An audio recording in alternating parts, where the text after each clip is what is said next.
What's up, guys? It's Jay here. So, I was thinking that I would try my very absolute best at attempting to do an in-depth video of the new Kingdom Hearts 3 footage that we got at what was it, Jump Festa 2016.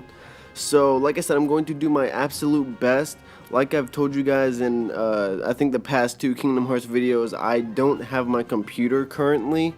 So right now I am I'm doing, like I said, I'm going to be trying to do like the most basically, because I'm going to be using iMovie from my iPhone, which is a little bit difficult only because I would have to put videos in, and then after I put in the video I would have to voice my recording or record my voice, whichever, which is just a little bit difficult only because I can't just like go off the top of my head and just keep going and talking, because it's just the way that iMovie is. So let's get right into this.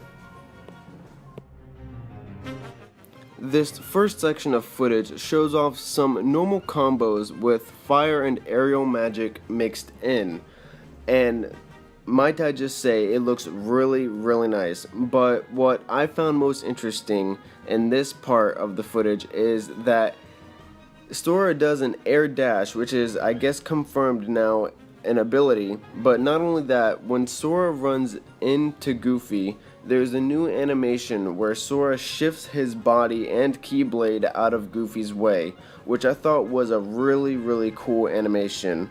One or two other things that you can point out in this video are that the Dandelion Heartless seems to be grounded whether you hit it or not, but its seed counterpart is not grounded.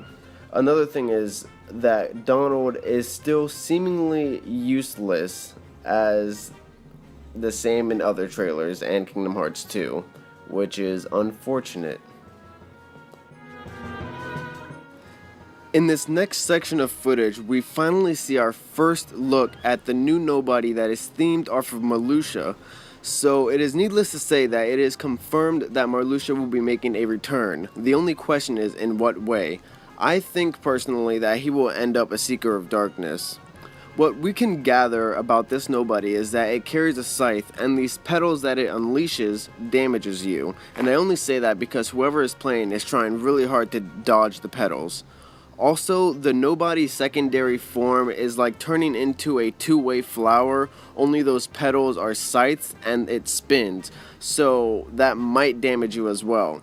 And then we finally get our first quick look at Flow Motion, which you guys should know that I am very excited for, which is now blue instead of a pinkish purple like in Dream Drop Distance. Other than that, minor details that I can point out in this section of footage is that aerial dodge is a confirmed returning ability, and then that when you activate Flow Motion, it seems like there is an electrical effect as you activate it, which I thought was pretty cool.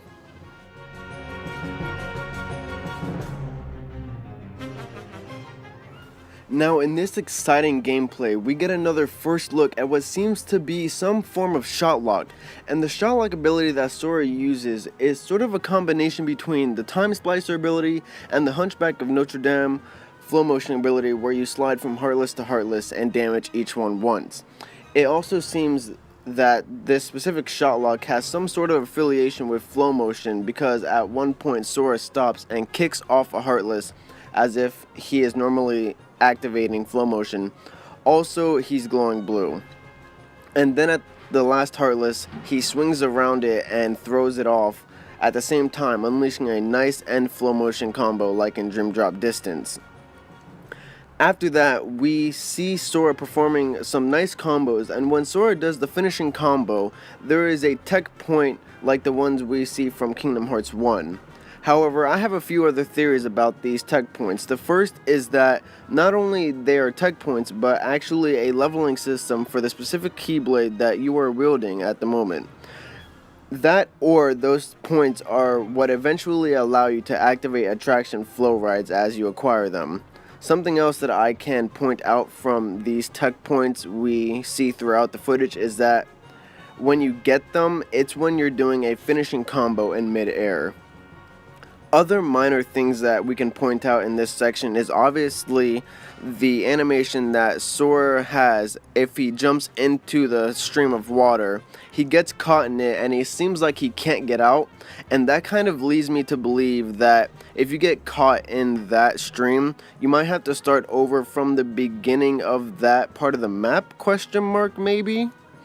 Also, in this footage, we actually get our first look at a chest in this map, which is pretty cool.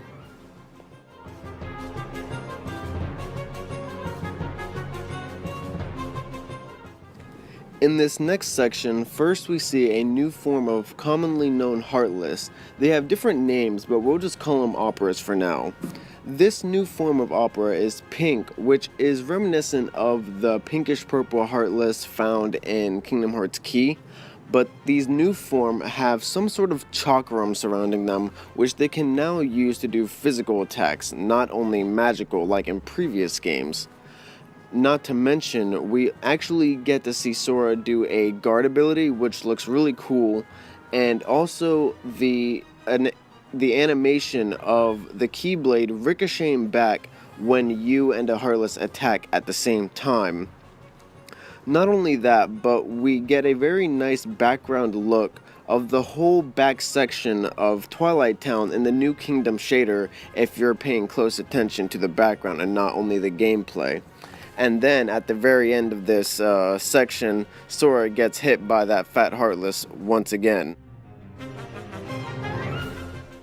And now in this section of footage, first we get a nice look at the new animation of Sora running normally, and it looks really nice, sort of a combination between Kingdom Hearts 2 and Dream Drop Distance. And then immediately afterwards, Sora activates the new shooting ride themed after Buzz Lightyear from Toy Story. Maybe a confirmation of a world, but probably not. So Sora puts on some visors and starts shooting away. There are a few aspects to this attraction flow I'd like to point out. Firstly, it seems to be auto, and you can move around freely. Each time you hit a Heartless, you gain 10 points towards a high score within the attraction flow. And the more you hit a Heartless repeatedly, the more points you gain, up to 30 points. And there are chances that pop up on Heartless that allow you to get 60 up to 90 points in a critical hit. And at the end of the attraction flow, there is a Mega Blast finisher that looks amazing, and it damages all Heartless in your line of sight. Might I say, it is a pretty OP attraction flow.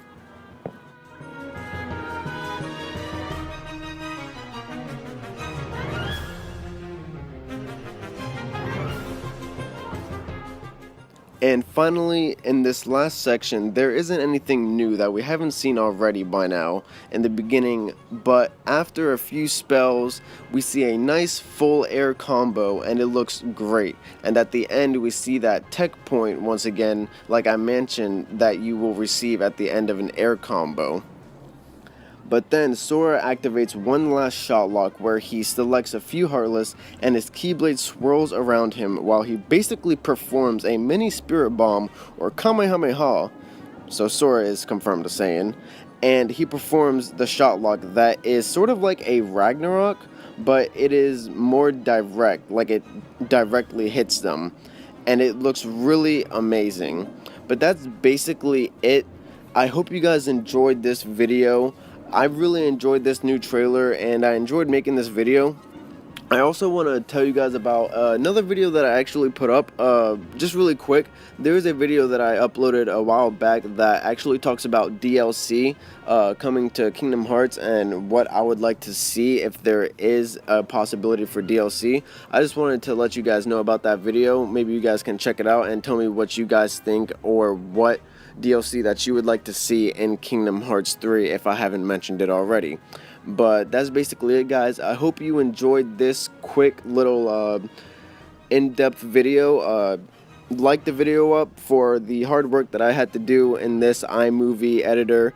Again, I hope you enjoyed. Subscribe if you're not already, and I will see you guys in the next video. Oh, and Merry Christmas.